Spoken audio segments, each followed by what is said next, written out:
Assalamualaikum warahmatullahi wabarakatuh. Salam sejahtera bagi kita semua. Selamat siang sahabat Odi, dimanapun kalian berada. Selamat datang di acara Obras Cari Batik, obrolan asik seputar cara distribusi obat yang baik.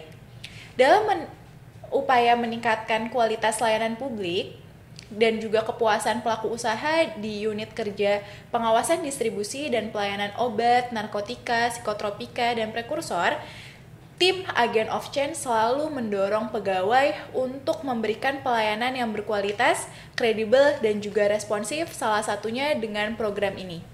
Program ini adalah program yang menjadi sarana untuk diskusi dan juga komunikasi antara regulator, organisasi profesi, dan juga pelaku usaha seputar regulasi di bidang distribusi. Acara Obras Cari Batik kali ini cukup spesial karena akan dijadikan sarana pembelajaran bagi inspektur-inspektur CDOB, di mana nantinya Obras Cari Batik ini akan disosialisasikan di IDEAS PPSDM POM.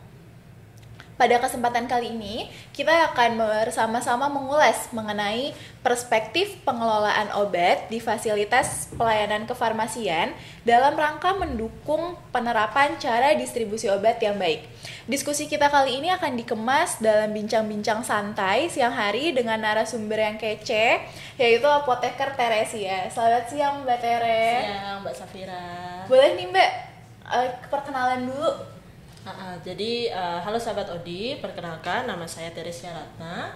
Saat ini saya menjabat sebagai pengawas farmasi dan makanan ahli pertama di Badan POM di Direktorat Pengawasan Distribusi dan Pelayanan Obat, Narkotika, Psikotropika, dan Prekursor. Lebih tepatnya lagi nih, saat ini saya ditugaskan di subkelompok pengawasan fasilitas pelayanan obat dan NPP di rumah sakit, puskesmas, dan juga klinik. Oke, gimana nih Mbak Tere kabarnya? Puji Tuhan baik, sehat, dan bahagia juga. Baik, asik.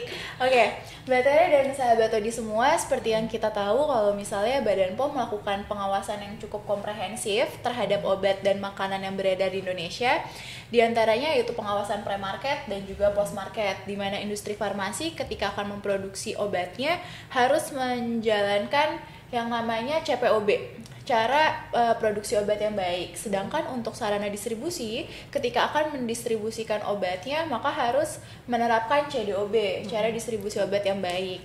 Karena topik pembahasan kita kali ini itu adalah fasilitas pelayanan kefarmasian, Vira mau nanya nih Mbak, kenapa ya fasilitas pelayanan kefarmasian ini ketika melakukan pengelolaan obat-obatan di sarananya, dia dapat mendukung penerapan CDOB?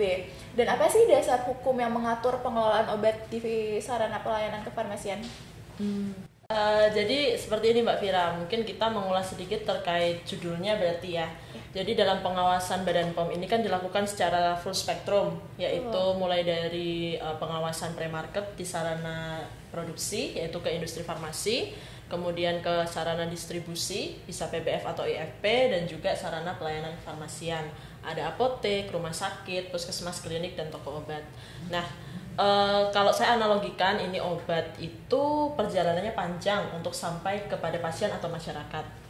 Jadi dari sarana produksi, obat itu akan didistribusikan ke sarana distribusi ya, bisa dari PPF atau IFP, kemudian ke Fasianfar, baru nanti sampai di tangan pasien. Nah, kalau di sarana distribusi kita mengenal adanya CDOB, cara distribusi obat yang baik. Di Fasianfar pun kita harus menerapkan pengelolaan obat yang baik juga. Maka kita perlu memahami terkait pedoman pengelolaan obat di fasilitas pelayanan kefarmasian. Kalau saya katakan sih ya dari CDOB itu sudah bagus, maka kita harus mengestafetkan dong bagusnya itu, pengelolaan yang bagus itu di sarana pelayanan farmasian. Nah, hal ini tidak lain tidak bukan adalah untuk menjamin mutu, keamanan dan khasiat obat untuk terus diterapkan sampai akhirnya nanti sampai di tangan pasien ini kondisinya masih oke nih obat itu, gitu kan. Untuk dasar hukumnya, jadi mungkin kalau Mbak Vira taunya apa nih Mbak kalau yang terkait pengelolaan obat ini? Mungkin yang paling sering banget tuh yang tahu berarti Permenkes ya terkait dengan sarana ya, pelayanan jadi itu. Selama ini kita mungkin familiarnya dengan peraturan Menteri Kesehatan terkait standar pelayanan farmasian ya, ada di rumah sakit, ada di puskesmas, ada di apotek, juga peraturan-peraturan yang terkait lainnya. Nah, kalau di Badan POM ini kita juga menerbitkan suatu peraturan yang secara khusus mengatur terkait pengelolaan obat ini. Jadi di tahun 2018 kita menerbitkan peraturan ini, kemudian dilakukan revisi dan penyempurnaan, dan akhirlah di tahun 2021 ini ada yang namanya Peraturan Badan POM nomor 24 tahun 2021 mengenai pengawasan pengelolaan obat, bahan obat, narkotika, psikotropika, dan prekursor di fasilitas pelayanan kefarmasian. Seperti itu Mbak Vira. Jadi tapi ini peraturan ini bukan berarti peraturan yang berbeda ya dengan Permenkes. Jadi ini lebih ke melengkapi peraturan yang sudah ada, menguatkan juga peraturan yang sudah ada. Seperti itu Mbak Vira. Oke Mbak Tere. Berarti tadi peraturannya itu adalah Per BPOM nomor 24 tahun 2021. Betul. Pasti akan banyak sekali aspek yang dibahas ya dalam Per BPOM tersebut. Baiknya ya sebetulnya kita bahas satu persatu semua aspek. Cuman karena waktunya juga terbatas, jadi baiknya mungkin kita akan membahas aspek-aspek kritis yang sesuai dengan temuan-temuan di lapangan. Oke. Mulai dari yang pertama nih Mbak Tere, terkait dengan pengadaan dan juga penerimaan. Aspek-aspek kritis apa aja sih yang perlu diperhatikan oleh sarana? Oke, jadi kita mungkin membahas per aspek ya, karena memang peraturan ini tuh banyak sekali ya Mbak ya poin yang diatur. Jadi ini adalah aspek-aspek yang menurut saya pribadi ini penting, dan juga dalam melakukan pengawasan ini yang paling banyak istilahnya belum banyak ketidaksesuaiannya ya, atau temuan yang ada di lapangan. Jadi untuk yang pertama ini terkait dengan pengadaan, yang perlu diperhatikan oleh Fasianfar itu adalah dalam melakukan pengadaan ke distributor ataupun ke produsen, kan bisa ke IF atau ke PBF juga, itu harus dipastikan bahwa sarana ini merupakan sarana yang resmi, dibuktikan dengan adanya kepemilikan izin yang masih berlaku. Dan khusus nih Mbak, untuk yang PBF itu wajib memiliki sertifikat CDOB. Nah, di Fasianfar ini mungkin belum tahu juga nih gimana sih cara tahunya gitu ya, untuk mana sih PBF yang sudah dapat sertifikat, mana yang belum, apalagi kalau kita baru mulai kerjasama dengan PBF yang baru misalnya gitu ya.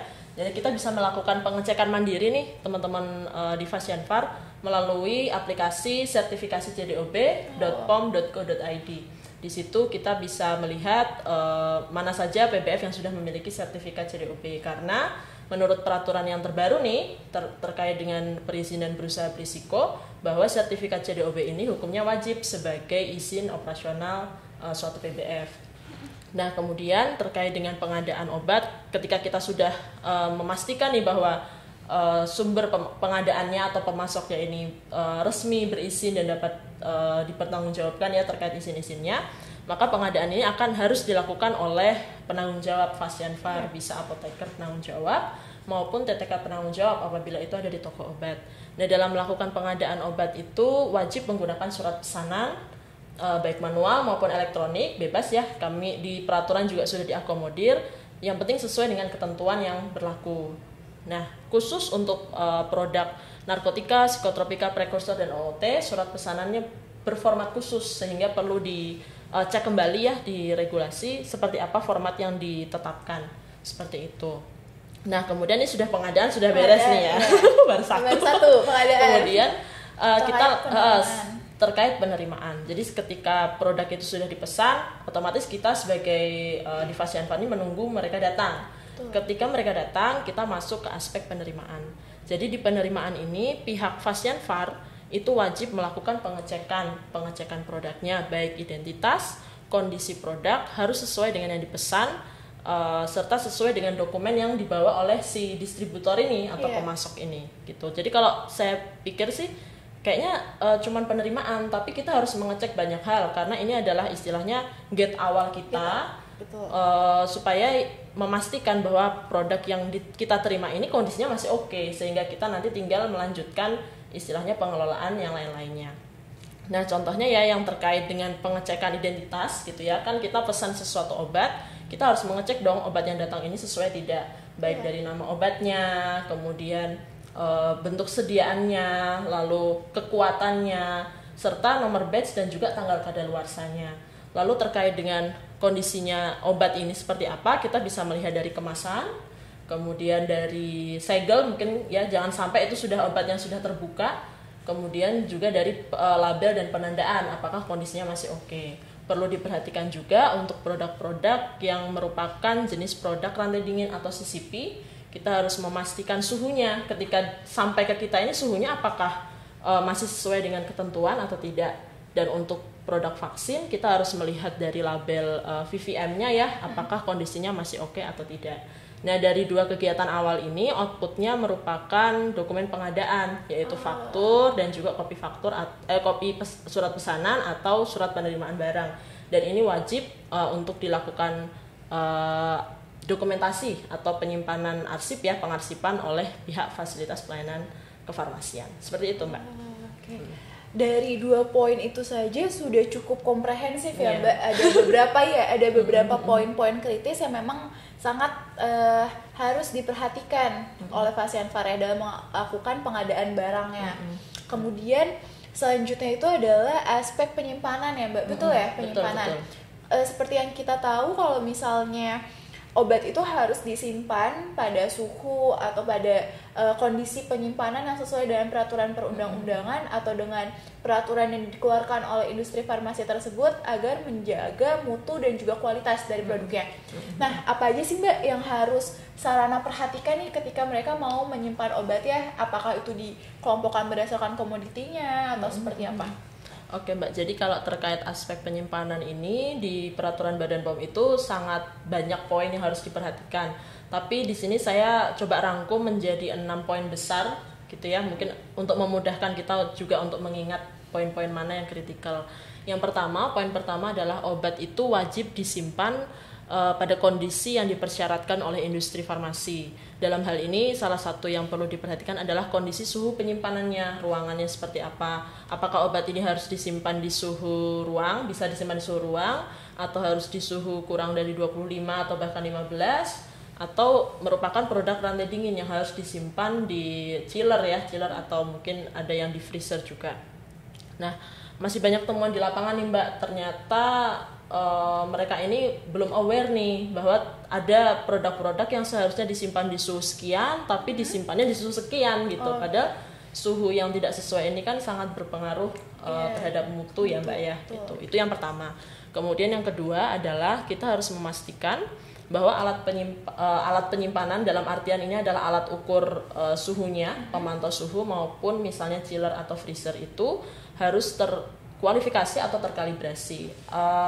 Gunanya apa sih? Untuk memastikan bahwa si alat-alat ini itu masih beroperasi sesuai dengan istilahnya ya sesuai dengan realnya gitu. Jadi kalau termometer yang menunjukkan suhu sesuai dengan kenyataannya seperti apa. Chiller juga masih oke dalam istilahnya membuat suhu dingin untuk penyimpanan itu. Nah, kemudian yang ketiga adalah kita wajib melakukan monitoring suhu penyimpanan. Kita ini bukan cenayang ya, jadi kita nggak bisa memastikan oh ini dingin kok, ini sudah cocok suhunya, enggak. Kita harus memastikannya berupa monitoring suhu secara rutin setiap hari, minimal 2 kali sehari. Apalagi kalau produk-produk yang disimpan di kulkas atau di chiller itu juga wajib untuk dicek ya. Jangan kita percaya aja nih sama alat seperti tadi, kan kita belum tahu bahwa alat ini bisa jadi rusak atau seperti apa. Nah, ini adalah pertanggungjawaban kita untuk menjaga bahwa penyimpanan ini masih sesuai dengan persyaratan. Nah, kemudian yang keempat terkait dengan penyimpanan narkotika psikotropika, mungkin teman-teman juga sudah tahu bahwa harus disimpan secara khusus di lemari atau ruangan khusus. Persyaratannya mungkin bisa dicek kembali ya, harus terkunci, harus susah untuk dipindahkan dan sebagainya. Nah, khusus untuk prekursor dan OOT, persyaratannya adalah disimpan di tempat yang aman berdasarkan analisis risiko dan juga nanti dalam pengawasan oleh apoteker penanggung jawab atau TTK-nya itu harus bisa dilakukan dengan baik.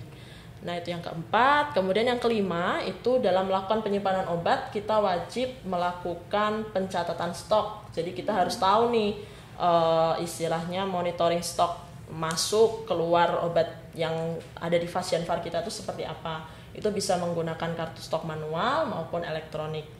Kemudian yang terakhir itu adalah apabila dari Fasianfar ini mengelola obat yang rusak, mendekati kadaluarsa atau kadaluarsa, serta produk-produk yang sudah tidak layak jual, itu juga treatmentnya beda. Jadi nggak mungkin dong obat yang masih bagus sama yang sudah jelek itu disimpan bersamaan. Jadi memang harus ada treatment khusus, yaitu penyimpanannya terpisah, harus tercatat, dan juga ada label untuk mengetahui supaya obat ini itu tidak kelolosan untuk dilakukan pelayanan seperti itu, Mbak. Itu ya cukup panjang ya.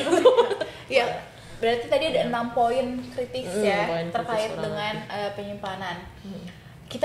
Kalau kita review nih berarti kita udah bahas 3 poin ya sahabat Odi dan Mbak Tere. Yang pertama terkait dengan pengadaan, kemudian penerimaan dan juga penyimpanan. Selanjutnya nih, karena yang kita bahas itu adalah fasilitas pelayanan kefarmasian yang langsung erat kaitannya dengan pasien, benar-benar sarana terakhir ya yang akan melakukan kontak langsung nih dengan pasien atau penyerahan obat. Terkait dengan poin penyerahan obat nih, aturan-aturan apa aja sih Mbak yang harus sarana penuhi? Karena kan kalau kita lihat nih ya, misalnya saya beli obat di apotik A, oh kok obat ini boleh nih dikasih, tapi kalau di apotik B nggak boleh. Berarti kan sebenarnya ada aturan yang seharusnya mereka laksanakan. Gimana tuh Mbak? Coba. Oke, mungkin kita sedikit mengulang kembali ya, mengingat kembali ya bahwa tadi kan Fasianfar itu ada 5 sarana ya. Nah, tapi tidak semuanya itu memang memiliki kewenangan untuk menyalurkan seluruh jenis obat yang beredar. Dari kelima sarana itu, 4 sarananya ada apotek, ke rumah sakit, klinik dan puskesmas itu boleh menyalurkan semua jenis obat gitu ya. Jadi ada obat bebas, bebas terbatas, narkotik, psikotropik, OOT, prekursor itu boleh mereka salurkan. Tapi khusus untuk toko obat itu tidak boleh. Jadi hanya boleh menyalurkan obat bebas dan obat bebas terbatas. Itu untuk yang terkait dengan kewenangan mereka untuk menyerahkan kepada pasien ya. Jadi jangan sampai kita juga harus memperhatikan ya, jangan sampai kita ini sarana yang tidak boleh menyerahkan obat X tapi kita malah mengelola itu tuh sudah tidak boleh ya, sesuai menyalahi aturan seperti itu. Kemudian dalam penyerahan ini yang bertanggung jawab itu pastilah adalah penanggung jawab ya, apoteker atau TTK yang bekerja di fasilitas pelayanan kefarmasian tersebut. Kita sudah belajar dari dulu ya bahwa obat keras itu wajib hukumnya harus berdasarkan resep gitu. Sehingga kita juga harus memastikan bahwa setiap penyerahan obat keras itu harus didasari dengan resep dokter. Kita harus melakukan screening terlebih dahulu, kecuali untuk obat-obat yang termasuk daftar obat wajib apotek ya, itu boleh diserahkan tanpa resep, tapi harus diserahkan oleh apoteker dan penggunaannya di bawah supervisi apoteker. Kemudian mungkin di pengawasan juga, hasil pengawasan juga ternyata Fasianfar ini masih ada juga yang menyerahkan obat keras tanpa resep nih Mbak. Jadi menurut saya itu sangat itu perlu diperhatikan sekali ya gitu, peran apoteker seperti apa supaya tidak ada niat, minimal mulai dikurangi sekali nih, bahkan harapannya tidak ada lagi penyerahan obat keras itu yang tanpa resep. Khususnya nih kalau kita lihat antibiotik tuh, kalau misalnya masyarakat bisa mendapatkan antibiotik tanpa resep terus minumnya sembarangan tuh pasti nanti akan menimbulkan hal-hal yang berbahaya untuk kesehatan. Contohnya misalnya AMR gitu ya. Nanti kalau misalnya next time butuh obat itu ternyata sudah nggak mempan nih karena penggunaannya kurang oke. Seperti itu Mbak.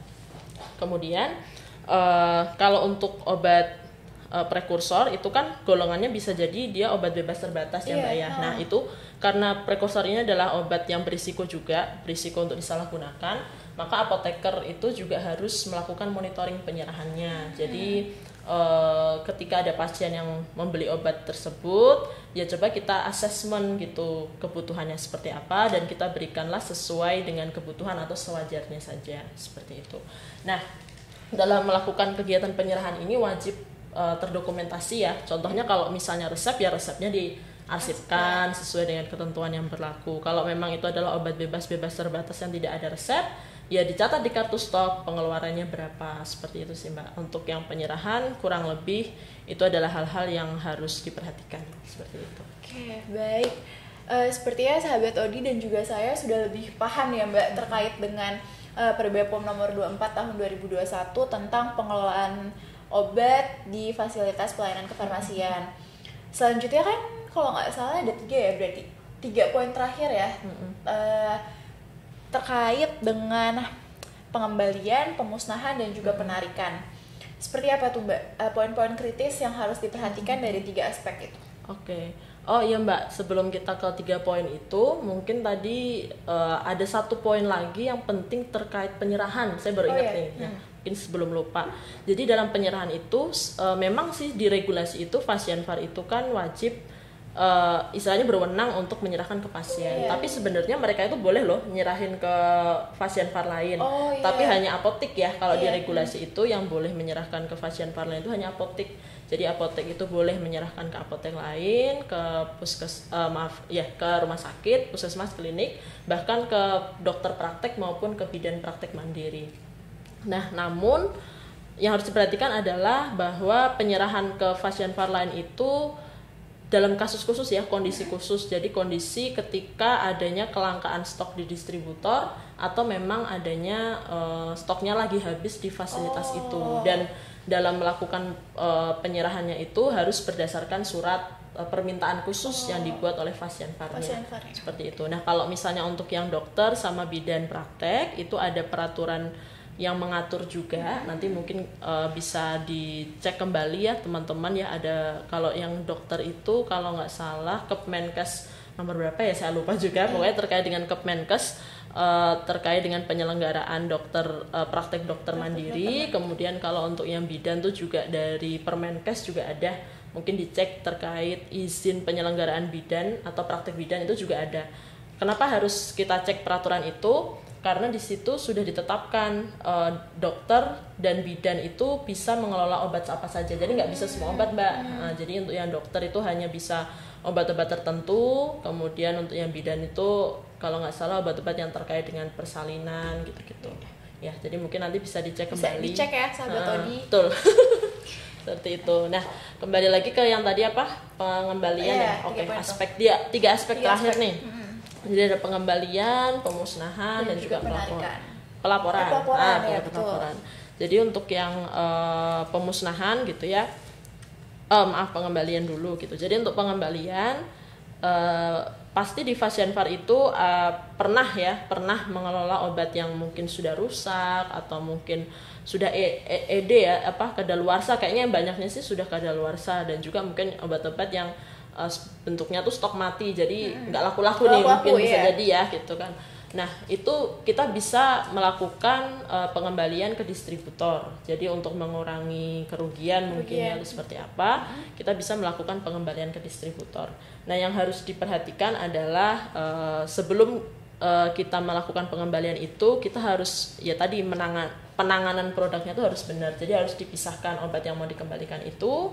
Kita juga harus menyiapkan catatan produknya seperti apa, menyiapkan dokumen pembeliannya, faktur pembeliannya sebagai bukti ya. Kalau misalnya kita mau ngembaliin barang ke toko kan, toko itu pasti harus memastikan kamu beli nggak di sini gitu. Betul. Nah, salah satunya itu, makanya tadi dokumen pengadaan itu harus diarsipkan dengan baik. Apabila sewaktu-waktu ya seperti ini, salah satunya case pengembalian, kita bisa langsung menyampaikan kembali, oh ini sudah pernah beli di distributor ini dengan dokumennya berupa ini, seperti itu. Dan dalam proses kegiatan pengembalian ini wajib untuk terdokumentasi berupa berita surat retur ya, bukti retur, dan itu juga harus terdokumentasikan dan juga harus tercatat di kartu stok juga ya. Kalau ini sudah kita retur, tidak diserahkan ke pasien seperti itu.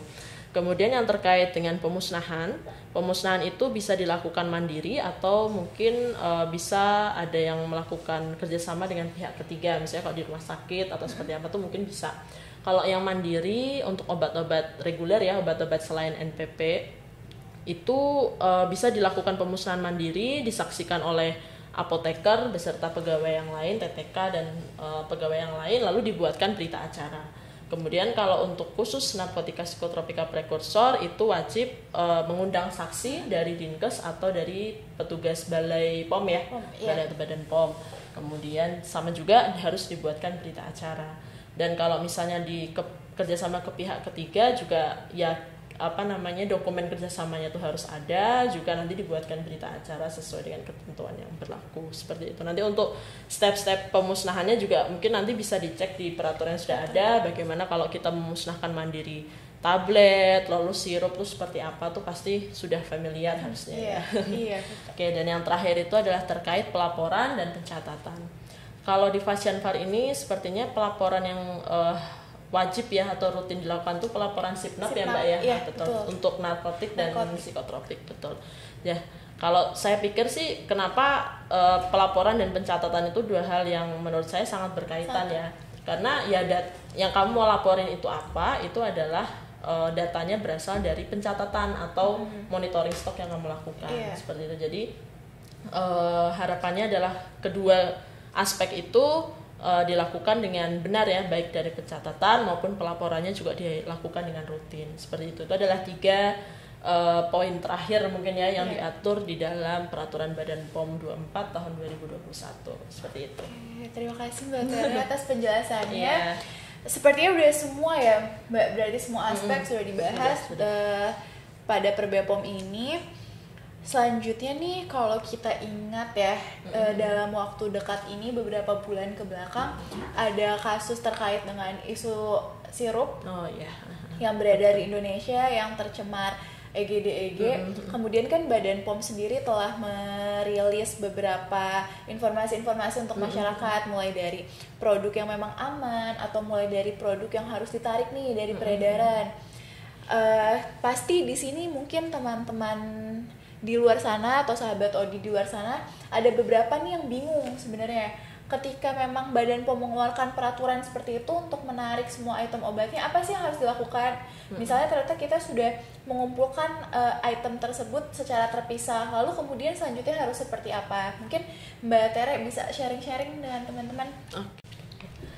Jadi gini Mbak Vira, terkait dengan produk yang mendapat perintah penarikan atau recall, memang dari sisi Fasianfar ya, ini kita bahasnya ya, itu perlu melakukan penanganan produk secara benar. Mungkin yang tadi Mbak Vira sampaikan agak bingung-bingung ini karena memang di regulasi belum ada atau tidak diatur bab sendiri gitu ya, sehingga mungkin agak kebingungan. Tapi sebenarnya jika kita mau melihat juga peraturan-peraturan yang lain, contohnya di Badan POM ini sudah baru saja menerbitkan Peraturan Badan POM nomor 14 tahun 2022 tentang penarikan dan pemusnahan obat yang tidak memenuhi standar dan atau persyaratan keamanan, khasiat mutu dan label. Kemudian di pedoman CDOB ini juga sudah ada ya, tapi untuk distributor, istilahnya untuk PBF gitu ya. Kemudian pasti kalau kita lihat peraturan-peraturan yang lain, peraturan Permenkes ya, peraturan Menteri Kesehatan itu juga pasti ada yang mengatur terkait ini. Jadi secara umum dari berbagai peraturan tersebut yang bisa saya simpulkan di sini adalah Fasianfar itu harus melakukan karantina produk apabila sudah ada perintah penarikan dari Badan POM. Nah, produk-produk apa saja yang ditarik itu harus dilakukan karantina. Karantina ini maksudnya adalah status produk itu dipisahkan secara fisik atau melalui sistem tertentu sementara menunggu proses penarikan dari distributor atau produsennya. Nah, penyimpanan atau penanganan produk yang dikarantina ini tuh harus diletakkan di ruang atau lemari terpisah dan terkunci. Kemudian akses personilnya tuh harus terbatas. Jadi jangan sampai semua orang itu bisa mengakses ruangan atau lemari tersebut ya, untuk mencegah hal-hal yang tidak diinginkan. Misalnya ada oknum-oknum yang menyalahgunakan atau mungkin kelolosan ternyata dilakukan dijadikan obat penjualan atau pelayanan seperti itu. Kemudian harus diberikan label atau penandaan supaya semua petugas yang ada di Fasianfar itu tahu bahwa ini produk yang tidak boleh diapa-apain istilahnya gitu. Dan yang terakhir, produk itu harus dikeluarkan dari stok baik supaya tadi tidak digunakan dalam pelayanan. Nah, selain itu mungkin dari sisi dokumennya kita juga harus menyiapkan kopi arsip pengadaan seperti tadi ya, recall itu kan juga secara prosesnya kan kita ngembaliin juga ya. Jadi kita harus punya dokumen yang menunjukkan bahwa kita memang mendapatkan produk tersebut dari pemasok ini nih. Dan dalam pelaksanaan recallnya atau ketika kita sudah menyerahkan produk yang ditarik itu ke pemasok, harus ada dokumen serah terima pengembaliannya. Seperti itu sih Mbak, kurang lebih sih seperti itu. Dan memang banyak pertanyaan ya kemarin itu karena di peraturan ini mungkin agak bingung nih yang mana aspek mana yang harus diacu. Padahal sebenarnya kalau kita baca kembali ya kurang lebih sama gitu ya treatmentnya apabila kita memiliki obat-obat yang tidak layak jual seperti itu. Gak kerasa ya ternyata kita udah diskusi cukup panjang, materinya sangat berbobot sekali. Keren nih Mbak Tere bisa menjelaskan materi yang cukup komprehensif, berbobot dengan cara yang sederhana. Semoga ilmunya bermanfaat, kita menjadi lebih paham lagi bagaimana cara pengelolaan obat di sarana pelayanan kefarmasian yang baik. Sebelum kita tutup nih, ada closing statement gak nih dari narasumber kita? Oke, mungkin ini pesan gitu ya. Jadi yang seperti yang di awal tadi saya sampaikan gitu, bahwa obat ini dari perjalanan obat ini sangat panjang dan tiap tahapannya kita harus memastikan bahwa terjamin nih keamanan, mutu dan khasiatnya. Caranya bagaimana kita harus melakukan pengelolaan obat itu dengan baik dan benar. Kalau di sarana distribusi ada CDOB-nya, di Fasianfar kita harus melanjutkan estafetnya dengan melakukan pengelolaan sesuai dengan pedoman pengelolaan obat, bahan obat dan NPP di fasilitas pelayanan kefarmasian. Nah, kemudian karena mungkin nih mayoritas masihnya familiarnya dengan Permenkes, peraturan Badan POM ini perlu disosialisasikan tidak hanya di kalangan kita ya, inspektur yang melalui pembelajaran ini juga, tapi kita juga harus istilahnya memberikan pemahaman, diseminasi sebanyak-banyaknya kepada apoteker atau TTK penanggung jawab di fasilitas pelayanan farmasian tempat mereka berpraktek. Seperti itu, Mbak. Terima kasih Mbak Tere karena sudah meluangkan waktu untuk diskusi atau bincang-bincang santai kita pada siang hari ini. Terima kasih karena telah memberikan ilmu yang bermanfaat. Semoga Mbak Tere selalu sukses dan sehat selalu ya. Ya, terima kasih kepada sahabat Odi, Bapak Ibu dan rekan-rekan semua. Terima kasih telah bergabung bersama saya dan juga Mbak Tere pada acara Obras Cari Batik kali ini. Sampai jumpa di acara IDEAS ataupun Obras Cari Batik selanjutnya. Dadah.